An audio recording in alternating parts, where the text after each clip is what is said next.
સહજાન સ્વામી મહારાજની જય, અક્ષર પુરુષોત્તમ મહારાજની જય, ભગતજી મહારાજની જય, શાસ્ત્રીજી મહારાજની જય, યોગીજી મહારાજની જય.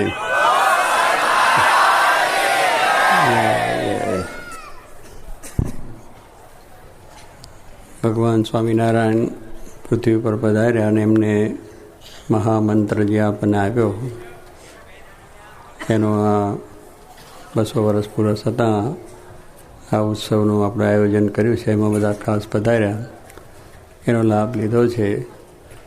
એનો મહિમા પણ આપણને બધા વિવેક સાગર સ્વામી અને બધા સંતોએ ખૂબ કહ્યો. કારણ કે આ મહિમાની વિશેષતા એ છે કે ભગવાન સ્વામિનારાયણે પોતે જ પોતાનો મંત્ર આપ્યો છે. એટલે એ ભગવાનની અંદર, એ મંત્રની અંદર એનો પ્રતાપ એટલો જ એમને પોતે મહિમા એ સાથે કહ્યો છે.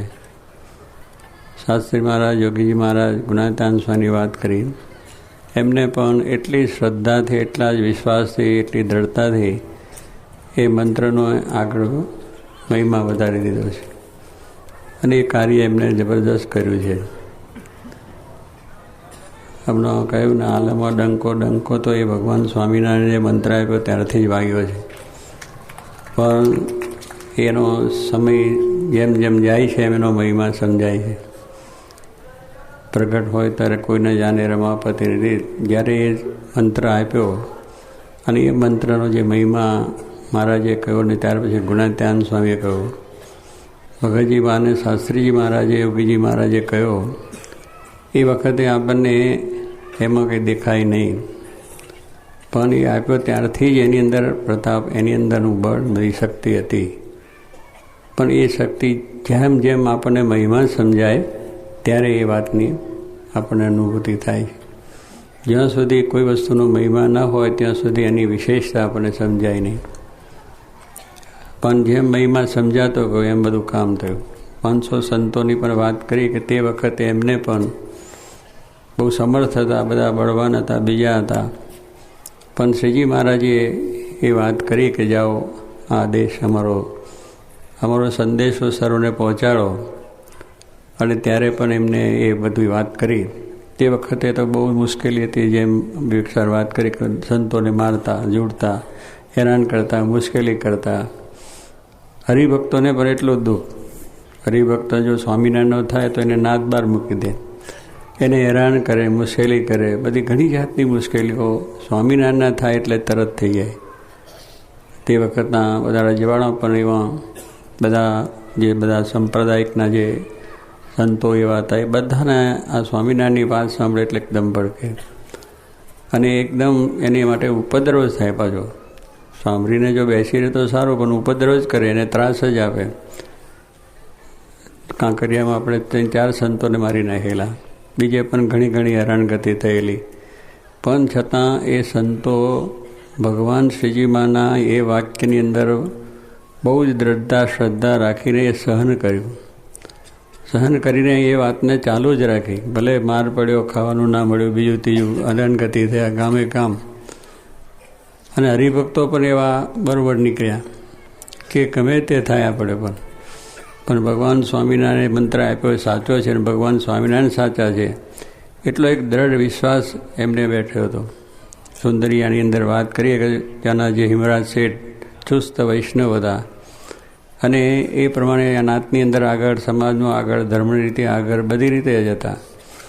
છતાં પણ એમને જ્યારે આ પ્રમાણે એમના દીકરાને સત્સંગ થયો, ગોપાળાનંદ સ્વામી, અને પછી ત્યાં ગયા અને એમને સ્વામી કહ્યું, તારા પિતાશ્રી તક મહારાજ એ તો આવે નહીં. ચુસ્ત વૈષ્ણવ એટલે બીજે દર્શન થાય, આપણી પ્રસાદી જમે તો પણ એ પોતે શું કહેવાય, અનાશ્રય થઈ ગયો, બીજાનો આશરો થઈ ગયો. ત્યાં દર્શન કરવા જાય એમાં અનાશ્રય થઈ જાય કે બીજો આશરો થઈ ગયો. પ્રસાદ લે તો એમાં પણ અનાશ્રય થઈ ગયો. વાત કરે તો થઈ જાય. એટલે આવી બધી જાતની એક દ્રઢતા, માન્યતા સંભળાતી. શિવની અંદર પણ એટલી બધી માન્યતા હતી કે શિવ મારો બીજાને જોવા એ કરે તો એ પણ અનાશ્રય થઈ જાય. હવે એવી વખતના અંદર આ બધાને હિમરાજ શેઠને સત્સંગ થવો કઠણ હતો, પણ પૂજા શેઠને વાના શેઠને થયો અને એ વૈદું જાણતા હતા હિમરાજ શેઠ, એટલે એ નિમિત્તે ગોપાલ સ્વામીની નાડી જોવા માટે આવ્યા. ગોપાલ સ્વામી સમર્થ હતા, હનુમાનજી પધરાયા છે. અત્યારે કેટલાનો ભૂત હનુમાનજી કાઢે છે, પણ જો મહિમા સમજો તો ગોપાલ સ્વામી નથી વધારે થયો કે ના થયો. અહીંયા માથું થઈ ગયા, હો હનુમાન દાદા બરાબર છે, હનુમાન દાદા ગોપાલ સ્વામી પધર્યા છે, એટલે એમના પ્રતાપે આ ઐશ્વર્ય એમને મહારાજનું અરે મૂક્યું. ગોપાલ સ્વામીને આખો પથ્થરો ધ્રુજાયો હતો, એવી શક્તિ એમની હતી. અને એ ગોપાલ સ્વામી આ પ્રમાણે મહારાજનો મહિમા કહ્યો અને મહારાજની વાત કરી. તે નાડી જોતાં જોતાં પેલા વૈદ્ય હતા, નાડી હાથમાં આવી નહીં, કારણ ગોપાલ સ્વામી યોગ સાધેલો હતો. અને નાડી જુએ તો નાડીને કંઈ ધબકારો વાગે જ નહીં. અને ધબકારો ના વાગે એટલે શું થાય? દરબાર બસ ઉપડી જવાનું. અહીંથી ધબકારો બંધ થયો એટલે માનું કે આપણે ગયા. હા, એ પહેલું અહીંયા બધું જોઈ લે, આવે તો અહીં નાડી ચાલે છે, અહીં નાડી ચાલે છે, અહીં પગમાં ચાલે. એ નાડીઓ ગઈ, બધી નાડીઓ છાડી ગઈ એટલે પછી રામ બોલો ભાઈ રામ, મસાન ભેગા થાય. પણ ગોપાલ સ્વામી આમ બસ બેસી આમ પેલા વાત કરે એટલે ગીતાની અરે રામાયણની મહાભારતની અને ભગવાનના મહિમાની, કૃષ્ણની મહિમાની ખૂબ વાતો કરી. કારણ કે કૃષ્ણ ઉપાસ એટલે કૃષ્ણનો મહિમા એવો ગોપાલ શ્લોકો બોલીને કરવા માંડ્યા. પહેલાં જોયા કરે, આમ ચાલ્યા કરે. પછી આશ્ચર્ય થયું કે નાડી એકે ચાલતી હતી ને વાત તો બહુ સારી કરે છે, કે માણસ બોલી જ ન શકે ને નાડી બોલી. એને ચમત્કાર જોયો એટલે એમને થયું કે નહીં, ખરેખર આ સાક્ષાત કૃષ્ણ જ છે. કારણ કે કૃષ્ણે યોગ સાધ્યો હતો ને ગોપાલ સ્વામી યોગ સાધ્યો, એટલે એની દ્રઢતા થઈ ગઈ. પછી ગોપાલ સ્વામીને પગે લાગીને બસ આશ્રિતા. ગોપાલ સ્વામી કહે છે કે હું તમારું ભજન કરી. ગોપાલ સ્વામી કે હું ભગવાન નથી, કે ભગવાન સ્વામિનારાયણ છે, સ્વામિનારાયણનો આશ્રય મારે સ્વામિનારાયણની માળા કરજો. એટલે ત્યારથી સત્સંગ થઈ ગયો, ખરેખર દ્રઢ આગો થયો. અને એ વાત આખા સમાજમાં થઈ તો એનો વિરોધ જ થયો કે આપણે એક સ્વામિનારાયણ થઈ ગયો વૈષ્ણવથી, માટે એને બધી રીતે મુશ્કેલીઓ કરવા માંડ્યા, સમજાવીને બીજું ત્રીજું, અને એ રીતના ઉપાધિ થઈ ગઈ. પણ આ દ્રઢતા થઈ હતી કારણ કે પ્રત્યક્ષ અનુભવ થયો હતો અને વાત સાચી હતી. કળિયુગમાં ભગવાન હોય ના હોય એવું હોય જ નહીં, ભગવાન તો દરેક યુગમાં આવે છે. અને સ્વામિનારાયણ ભગવાન પ્રગટ થયા છે, સાચી વાત છે. તો કહેવાનું શું છે કે એ પછી એમને નાદબાર મૂકી ગયા. કોઈ એમની સાથેનો લેવડ દેવડનો વ્યવહાર થઈ ગયો. એટલે જેને કહે છે ને સખતનો સખત જેલ, જે અત્યારે આપે ને લોકો, કોઈ ગુનેગાર હોય ને સખતનો સખત જેલ, એટલે બધી રીતે બિચારાનું ઉપાધિ જ હોય ત્યાં. એમ આ પણ વ્યવહારથી બધે અલગ થઈ ગયા. કોઈ બોલાવે નહીં, ચલાવે નહીં, સગો સ્નેહી, આડોશી પાડોશી, કોઈ વાતચીત જ ના જ કરે, બધું થઈ ગયા. પણ તો અડગ રહ્યા. કોઈ કન્યા આપવાની વાત મૂકી દીધી, કન્યા છોકરાને ના મળી તો અડગ રહ્યા. હિમરાજ ધામમાં ગયા, એમના છોકરાને બધું એમનું કાર્ય તો કરવું પડે. દાડો, આપણે દાડો કહીએ છીએ ને, દાડો એટલે એ બધું કરવું પડે. એટલે બધાને નાથને કહ્યું, નાથ કે અમે આવીએ જ નહીં, તમારે સ્વામિનારાયણ મૂકી દો તો આવીએ. પછી કહીએ તો મારાથી મુકાય જ નહીં, મહારાજનું સાક્ષાત તો કોઈ આવશે નહીં, તો કાંઈ નહીં. પણ છતાં બીજા ઘણા થયું કે ભાઈ આ નાથનો આગેવાન માણસ જાય અને આવું એનું કાર્ય જ બગડે, સારું નહીં. એટલે કોઈ ડાયા માણસો 5 પછી ભેગા થઈને ગયા, ભાઈ તમે બરાબર ના સંપ્રદાય તમારો રાખજો, પણ નાથ જમે ત્યાં સુધી કંઠી બહાર મૂકો. એટલું કરો કે એટલી કંઠી પણ ના મૂકો. આ ઘરું જાય તો કંઠી જાય, બાકી કંઠી ના જાય, એટલી દ્રઢતા થઈ. તો પછી એ પણ ના થયું. તો કાંઈ નહીં કે તમે નાથ જમીએ ત્યાં સુધી તમે અંદર ઘરમાં પૂરાઈ રહો. અને અમે કહીએ ભાઈ એમને સ્વામિનારાયણ મૂક્યા છે એટલું વાત જાહેર કરે, કે જાહેર કરો એ પણ કે આ શીરસાટાની વાત છે. આ સત્સંગ શીરસાટાની વાત છે.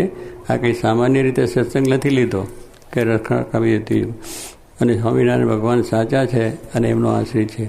એટલે નાથવાળા ના આવ્યા, જમ્યા નહીં, કંઈ નહીં, તો એમને કંઈ નહીં. શ્રીજી મહારાજ ગઢડે જે આ વાત કરી, શ્રીજી મહારાજ કે આપણે આપણી સત્સંગી આપણી નાત જાત.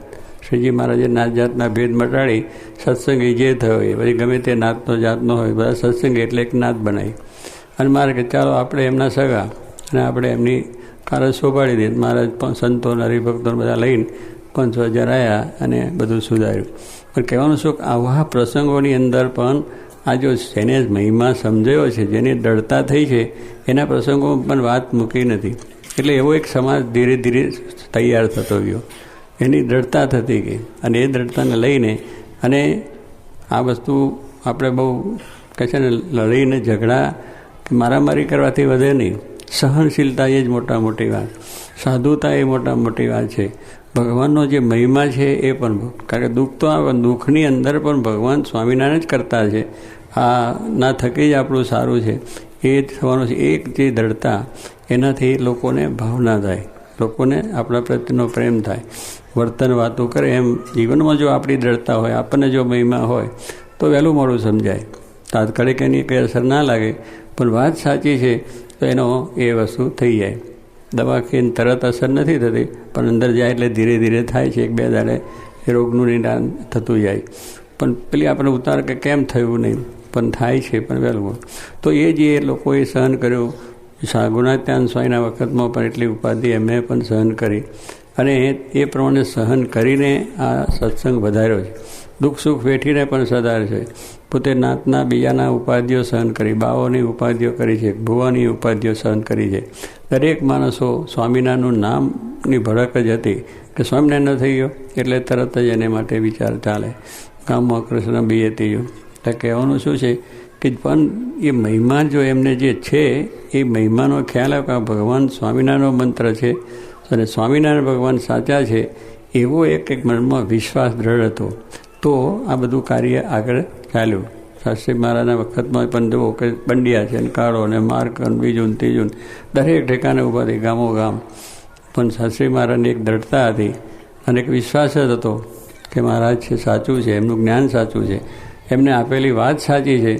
તો એમના વખતમાં પણ આપણે તે વખતે ઘણી મોટી ઉપાધિ, પણ એ ધીરે ધીરે ધીરે ધીરે એ આખો સત્સંગ આ બધો એ આપણે જો યોગીજી મહારાજની વાત કરી, એમને પણ આટલો બધો એ મહિમાનો એ જે ભગવાન સ્વામિનારાયણનો જે મહિમાન એમના મંત્રનો એમની ધૂનમાં જે પ્રતાપ એ એમને દેખાય, એ પોતે જોઈને વાત કરતા. એવું નથી કે ચાલો એ સર આપણે ટીકડી લાગે અકાભાઈ કહ્યું ને બધું આ બોલે ધૂન કરવાનું સાદું થાય ને ભલું થાય, આપણને એ વસ્તુ લાગે કારણ તાત્કાલિક વસ્તુ સમજાય એવી નથી. પણ એનું પરિણામ આપણે જોયું, એમનો જે ધૂનને એમના જે સંકલ્પોનું પરિણામ આપણે જોયું છે કે આજે આટલો બધો સત્સંગ ઠેઠ આખી દુનિયાની અંદર પ્રસાર થઈ ગયો અને સ્વામિનારાયણનું નામ ગુસ્તું થયું છે. એટલે એને પછવાનું મુખ્ય કારણ છે કે મહિમાની જેટલી એક મંત્રનો જે મહિમા જેટલો આપણા જીવનમાં દર્દો થાય એટલી આપણી વિશેષતા થાય, એટલી આપણી મહત્તા વધે. કારણ કે મહત્તા આપણી નથી, મહાનતા મંત્રની છે, ભગવાન સ્વામિનારાયણ છે, એ સમર્થ પુરુષોની છે. આપણે તો એ કરીએ છીએ કાર્ય, પણ મહત્તા એમની છે, એમનો સંકલ્પ છે, એ જ પોતે પોતાની રીતે આ બધું કાર્ય કરી રહે છે. એ મંત્રને વધારે એનું બળ ને એની સામર્થ્ય ને એનો પ્રતાપ એ દેખાડી રહ્યા છે. એટલે એટલું જ છે કે આપણે આ વસ્તુનું જો એટલું કરશું તો એ થાય. એટલે જેટલું કરીશું એટલો લાભ આપણે જ, એટલું જ આપણું અંતઃકરણ શુદ્ધ થશે, એટલા જ આપણા દોષ, સ્વભાવો, વાસનાઓ બધું આપણું ટળી જાય. એમાં જરાય આપણને શંકા થાય તો પછી આગળ વધી ન શકાય. જ્યાં સુધી ડગમગે દિલ ત્યાં સુધી નવ બ્રહ્મ પ્રકાશે, વેગે વહેતા વારીમાં નવ પ્રતિબિંબ ભાશે. નિષ્કાંત સ્વામી લખ્યું કે પાણી વેગવાળું હોય તો એમાં પાણીમાં આપણું પ્રતિબિંબ સાંભળું નહીં દેખાય, પણ જ્યારે સ્થિર થાય આમ કંચન જેવું, તો ત્યાં આગળ પેલા જઈએ છે હરિદ્વારમાં, અઢી પેઢીમાં પાણી ગંગાનું એકદમ સ્વચ્છ હોય, આમ પૈસો નાખો કોઈ વસ્તુ નાખો તરત નીચે સુધી દેખાય, કારણ પાણી સ્વચ્છ છે, એને સ્થિર થયેલું છે, તો એ વસ્તુ આપણે દેખાય છે. એમ આ નિષ્કાંત છે કે જ્યાં સુધી આપણું મન પણ ડગમગ હોય ત્યાં સુધી આપણે આપણું જે ભગવાનનું સુખ છે એ આપણને આવતું નથી. વાતને પણ સમજાતી નથી કે આ શું હશે, કેમ હશે, એવા સંશય થયા કરે. તો સંશય આત્મા વિનશ્યતિ, એ પણ આપણે ગીતાની અંદર વાત કરી છે, મહારાજે પણ કહ્યું. એટલે એને લઈને આપણને આવા વિચારો રહે છે. પણ જેમ જેમ આ વસ્તુનું આપણને એની અંદર શ્રદ્ધા, વિશ્વાસ, ખપ રાખીને જેટલું આપણે એની અંદર વાત કરીએ એટલો પ્રકાશ આપણો થાય છે, એટલો આપણને બળ મળે છે, એટલી આપણને ઉત્સાહ થાય છે અને બીજાને સત્સંગ થાય. કારણ કે જે નિષ્ઠા થઈ છે, જે મહિમા આપણે સમજ્યા છે, બીજાને જેટલો કહીએ એટલું આપણને બળ મળતું જાય. કારણ કે આ વસ્તુ એવી છે, તમે એને જેટલી જેટલી જેટલી તે વધારો એટલું બળ આપણને મળતું જાય છે, એટલે આપણને શાંતિ પણ થઈ જાય. એવો આ મંત્ર છે. એટલે આપણે કહીએ કે આપણને શું છે, પણ આપણને જ લાભ છે. આપણે બીજાને લાભ છે એ પણ આપણને લાભ છે, જેટલું આપણે એનો મહિમા, મૂળ મહિમાની જ વાત છે. અને એ મહિમાની અંદર કોઈ સંશય નથી કે મહારાજ બોલ્યા છે ને કેમ થશે કે નહીં થાય. અને તો મહારાજ બોલી ગયા, પણ અત્યારે ઘણાના આમ થાય છે, ફલાણા આમ થાય છે, દીકના આમ થાય છે. એ બધી આપણી ભૂલોને લઈને છે, આપણી કચાશને લઈને દેખાય છે. આપણી જેટલી કચાશ એટલું દેખાય, બાકી એમનું જે વસ્તુ કાર્ય છે, એમની જે વાત કરી છે, એમનો જે મહિમા છે, એમાં જો એ કશી જ કચાશ નથી. એવું આપણા જીવમાં હંમેશને માટે રહેવું જોઈએ, ગમે એટલું બધું એ થાય તો પણ એ રીતે આપણે જો વિચાર કરીએ તો આની અંદર આપણને ભગવાનનો સુખ ને શાંતિ આનંદ આવે, સત્સંગ આપણો વધે, સત્સંગનું આપણે સુખ આવે. સત્સંગની અંદર પણ શાંતિ છે, સત્સંગમાં શાંતિ છે એ હકીકત વસ્તુ છે. આપણે કે ક્યાં સત્સંગમાં જ્ઞાન શાંતિ થઈને ક્યાં આનંદ આવ્યો, પણ છે આપણને કંઈક આપણી કસન લઈને કે આપણા કોઈ કાર્યને લઈને આવતું નથી. બાકી બધું છે, ભગવાન બેઠા છે, સત્સંગ છે, આવા સંતો છે, કથા વાર્તા થાય છે, ભજન થાય છે, ક્યાં નથી સુખ? એ છે જ, પણ આપણો સ્વભાવ, આપણે જે કંઈક આપણી પ્રકૃતિ હોય એને લઈને આપણને જરા ઓછું અટકું બીજું ત્રીજું લાગે, પણ ઓછું અટકું છે નહીં. આમાં તો સુખ ને સુખ, આનંદ ઘન મૂર્તિ, એટલે એમાં આનંદ જ હોઈ શકે, બીજું કશું જ દેખાય નહીં. એવી વસ્તુ છે, એવો આ મંત્રનો મહિમા છે. તો એ સ્વામિનારાયણ મંત્રને રાખીને જે પરંપરા સંતોથી અને ત્યાં પછી હરિભક્તોએ એ જ પ્રમાણે પછીથી પણ સંતો હરિભક્તોએ જેને વિશ્વાસ રાખી, આમાં શ્રદ્ધા રાખી અને એ મહિમાને ગાયો છે અને એને પોતે પ્રમાણે જીવનમાં ઉતાર્યો છે, તો પોતાને સુખ આવ્યું છે, બીજાને પણ સુખ આવ્યું છે. માટે આપણે અત્યારે આ વાતની અંદર એવી દ્રઢતા વિશ્વાસ રાખીને અને આપણે પણ હજુ કરવા કાંઈ એમનો સંકલ્પો છે જ, એટલે આપણે પૂર્ણ કામ નથી માનવાનું.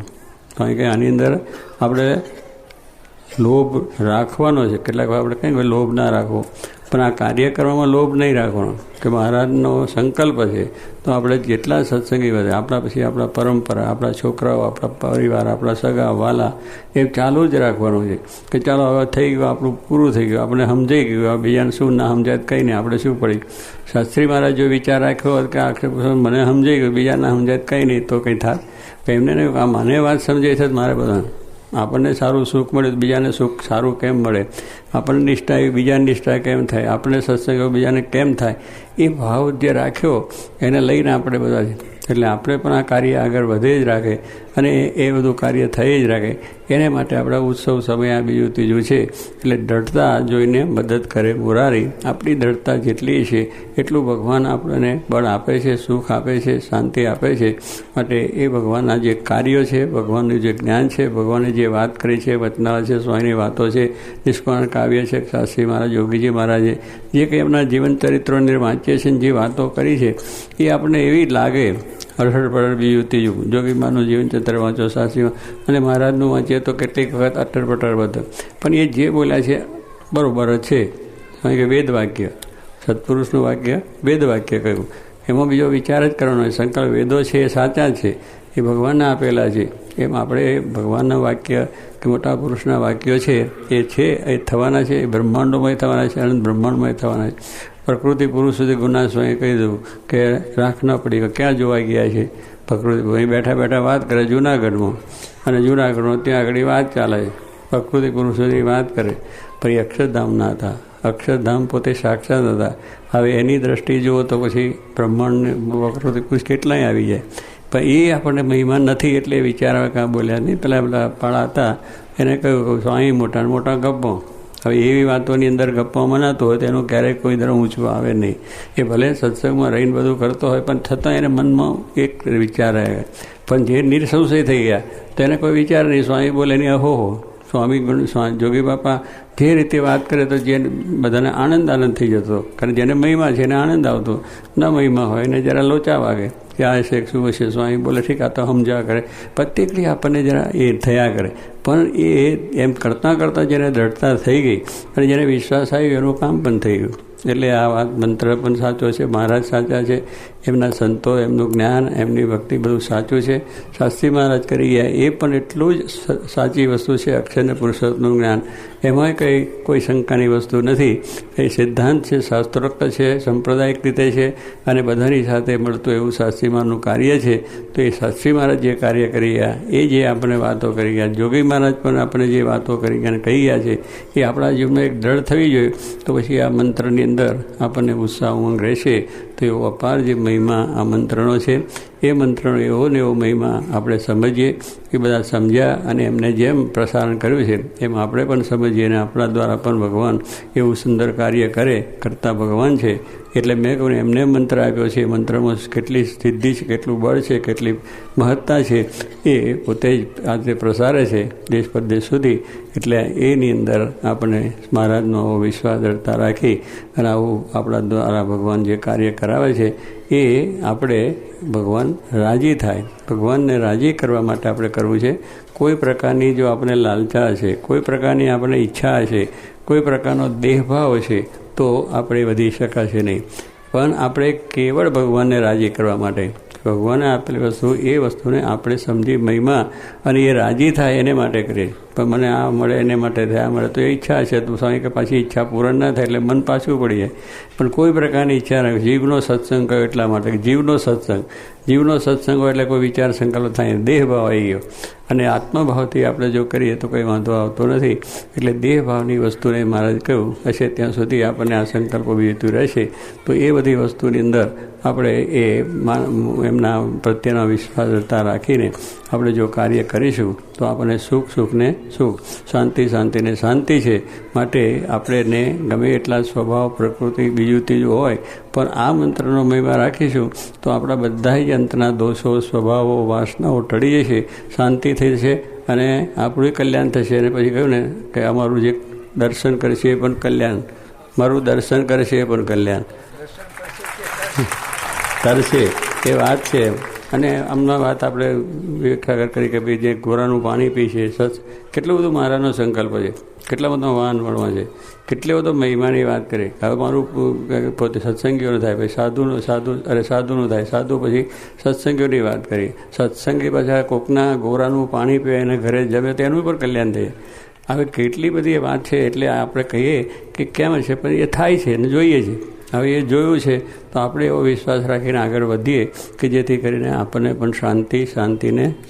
સહજાન સ્વામી.